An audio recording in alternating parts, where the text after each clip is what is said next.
After my sister's wedding, I helped clean the venue alone until 3 a.m. As I was carrying the last box to the car, she stopped me and said, "By the way, you're not family anymore.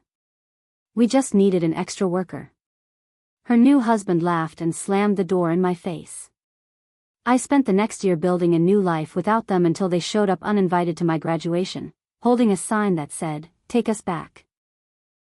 I'm not the type who usually shares personal stuff online, but this has been boiling inside me for too long. I'm from a small town outside Fort Worth, Texas. You drive 10 minutes in any direction and you're surrounded by fields, cows, or empty roads. That kind of place. Growing up, it was mostly just me and my sister, Melanie. 2 years apart, same schools, same friends, even shared a bedroom until high school. We fought sometimes, like any siblings, but I always thought we had each other's backs. Always. I was wrong. When Melanie got engaged to Rick, I tried to be happy for her. I smiled when she showed off the ring. I listened to her rant about table decorations and bridesmaids' dresses for hours. I went to every tasting, every fitting, every meeting. Meanwhile, Rick gave me weird vibes. I caught him checking me out once when Melanie wasn't looking. Another time, he joked about how I should get plastic surgery if I ever wanted a man. Real charmer. I told Melanie once that he gave me a bad feeling. She told me, "You're just jealous because someone picked me first." That should have been my first sign to back away. But I didn't. I told myself, it's not about me. It's her big day. Support her. The wedding was held at a reception hall 2 towns over, big, fancy, but falling apart at the seams. The air conditioning broke before the ceremony even started. The florist sent the wrong flowers. The food was late. The cake melted into a pile in the kitchen. It was a disaster. Melanie was hysterical. She kept snapping at people, crying 1 second, screaming the next. Rick was drunk by noon, slapping his friends on the back, telling them it was the best day ever. And our parents? Sitting at the bar, pretending none of it was happening. So I stepped in. I rounded up the groomsmen. I passed out plates when the catering didn't show. I comforted Melanie when she had her 5th meltdown.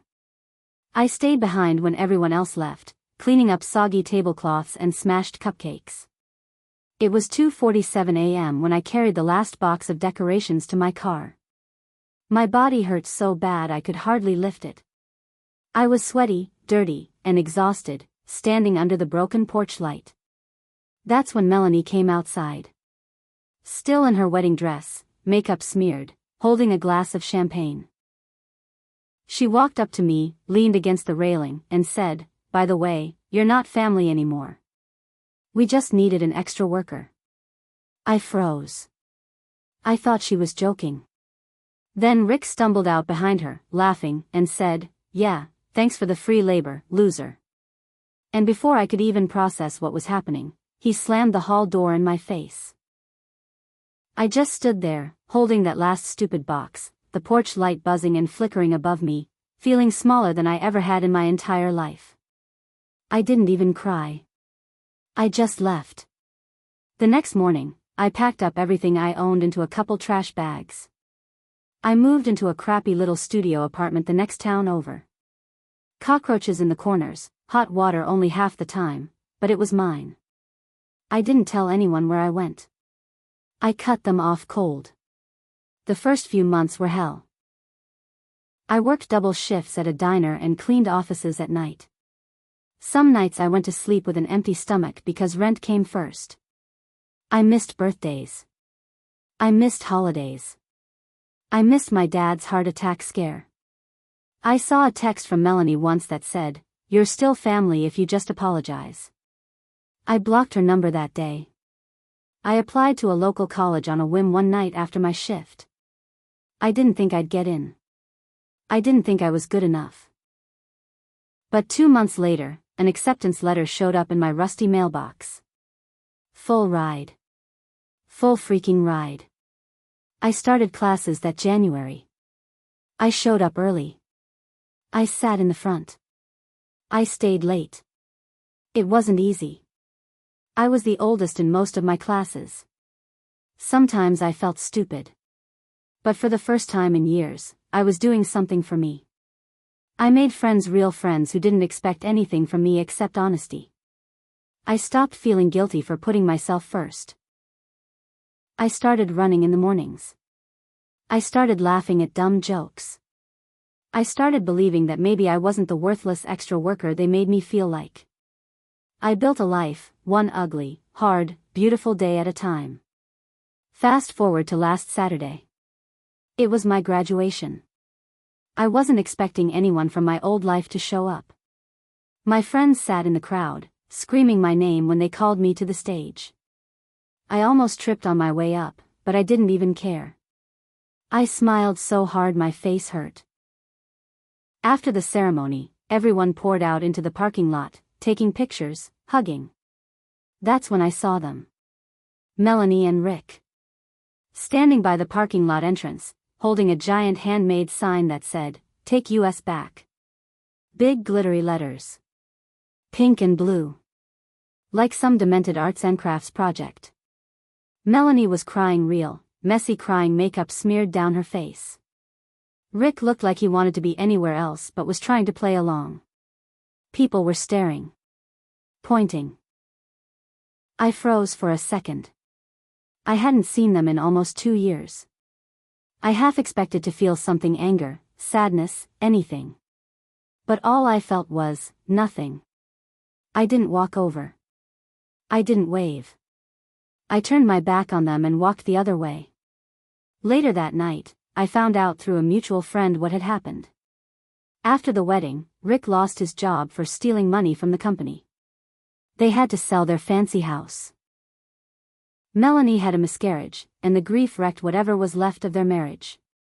Their so-called friends disappeared when the money ran out. Now they were alone. Now they remembered I existed. But I'm not the girl who stayed up until 3 a.m. cleaning their mess anymore. I'm not their worker. I'm not their punching bag. I'm free. After graduation, I thought that would be the end of it. I thought turning my back on them would send the message loud and clear, "We're done." But I should have known better. 2 days after graduation, I got a weird text from an unknown number. "Hey. Can we talk? We miss you. Please." I blocked it. Then I got an email. Then a handwritten letter slid under my apartment door. Then a knock at midnight I didn't answer, but when I looked through the peephole, I saw Melanie sitting on the hallway floor, crying into her hands. It shook me. I'm not going to lie, a part of me almost opened the door. But then I remembered standing outside that reception hall, holding that stupid box, while they laughed and slammed the door in my face.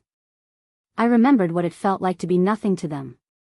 I stayed quiet until she gave up and left. A few days later, a friend from my old town messaged me, "You might want to know. Melanie and Rick are homeless now."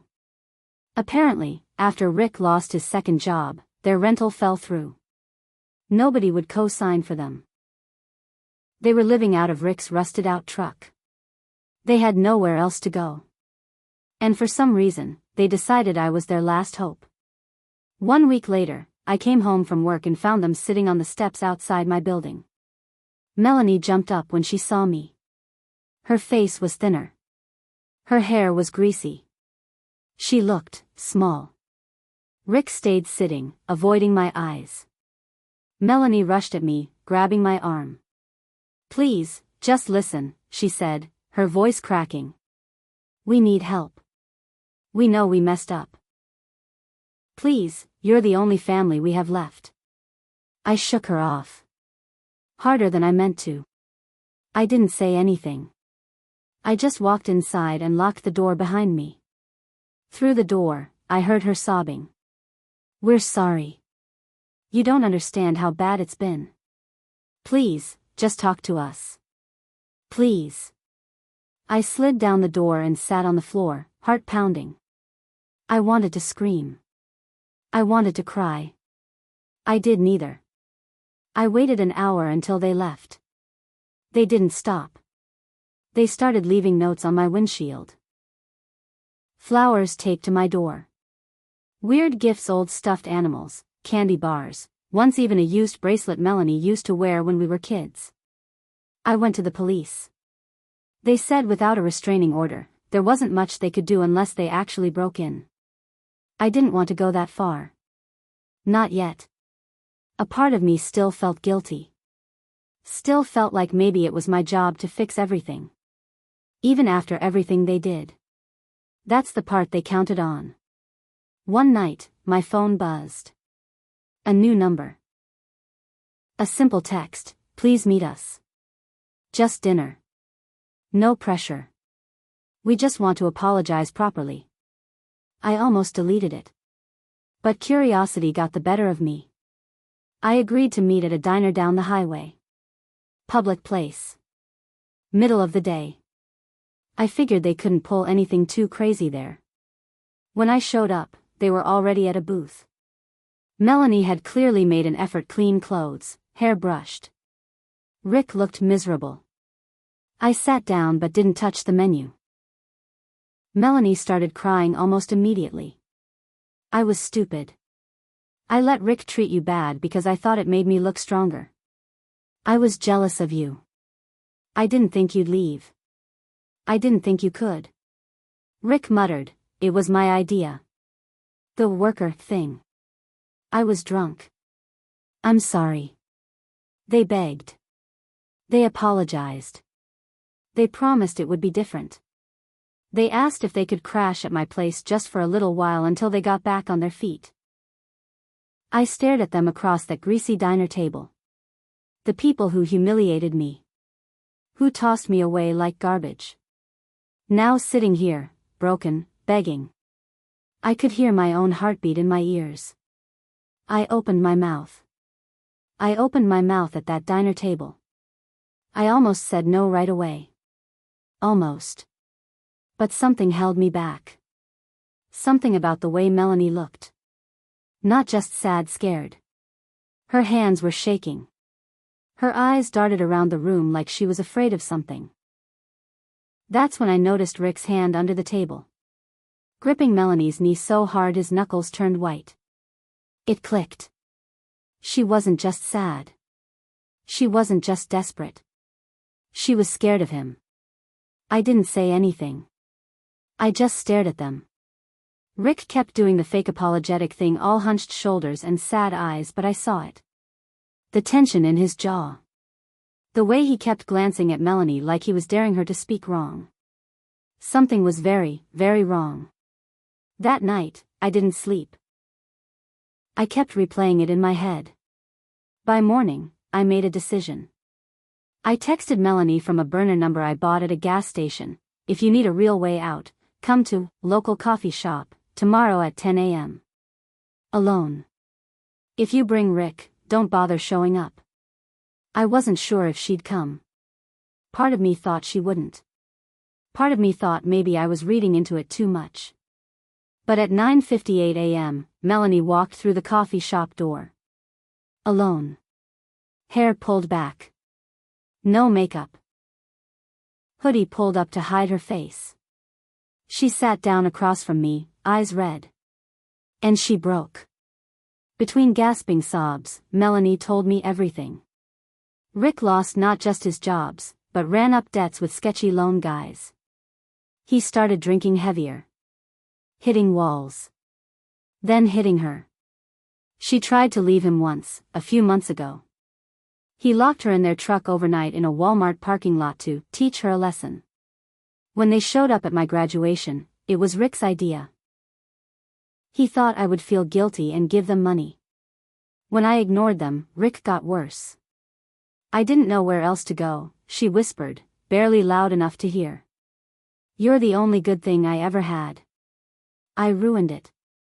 I know. But please, help me get away from him. I sat there, heart pounding. Because now it wasn't about old grudges. Now it was about survival. I told her I'd help her, but it had to be clean. Quick. No drama. I called a domestic violence hotline right there in front of her. They connected us with a shelter 2 counties over far enough Rick wouldn't stumble across her by accident. I paid for a Greyhound ticket in cash. The bus left at 6 a.m. the next morning. That night, Melanie stayed in a cheap motel near the bus station. I sat outside in my car for hours, making sure Rick didn't find her. I never saw him. At 5:30 a.m., she texted me a simple, "Thank you." At 6 a.m., the bus pulled away. And she was gone. Free. 2 days later, I woke up to banging on my apartment door. Loud. Violent. I grabbed my phone, ready to call the police. Through the peephole Rick. Red-faced. Wild-eyed. Screaming.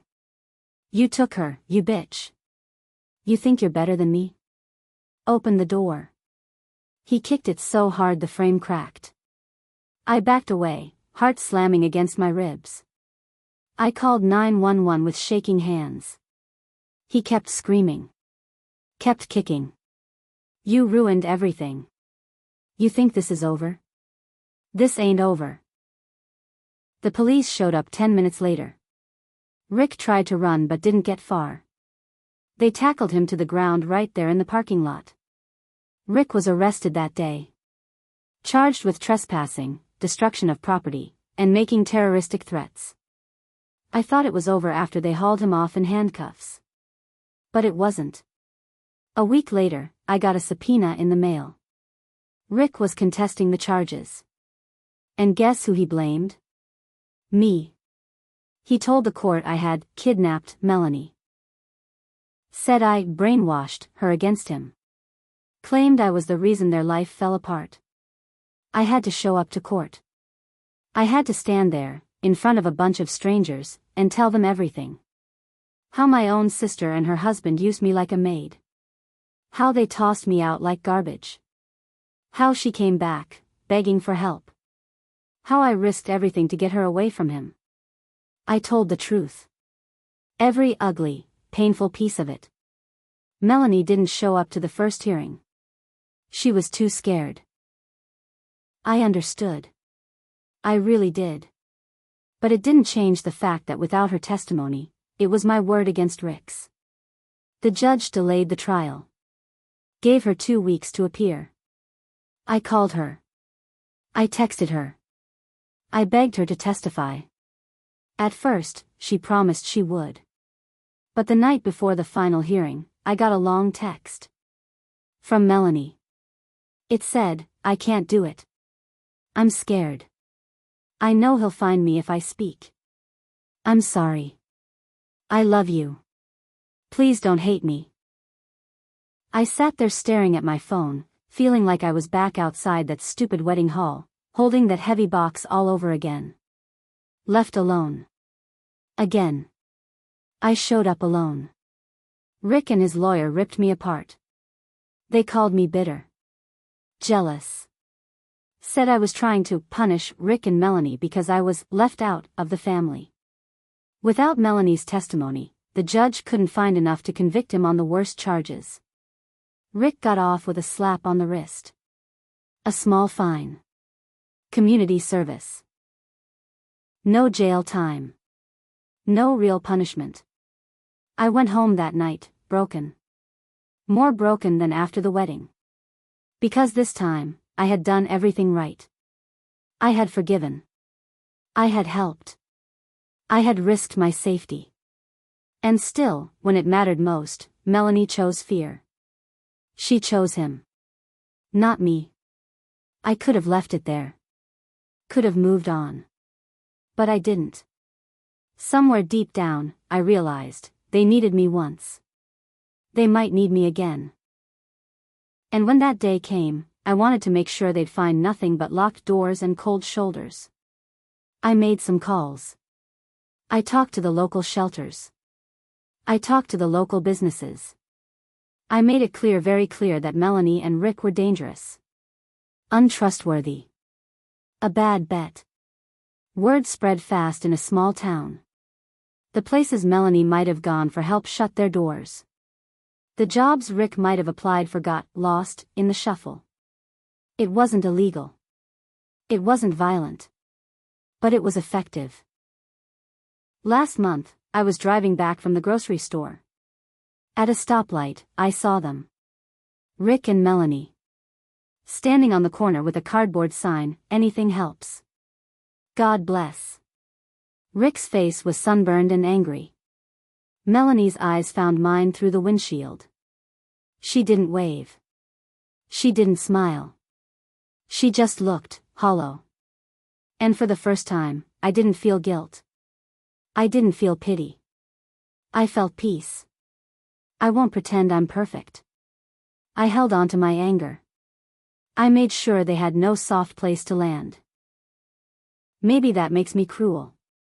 But after everything, the betrayal, the lies, the second chance thrown away, I knew they made their choices. And finally, I made mine.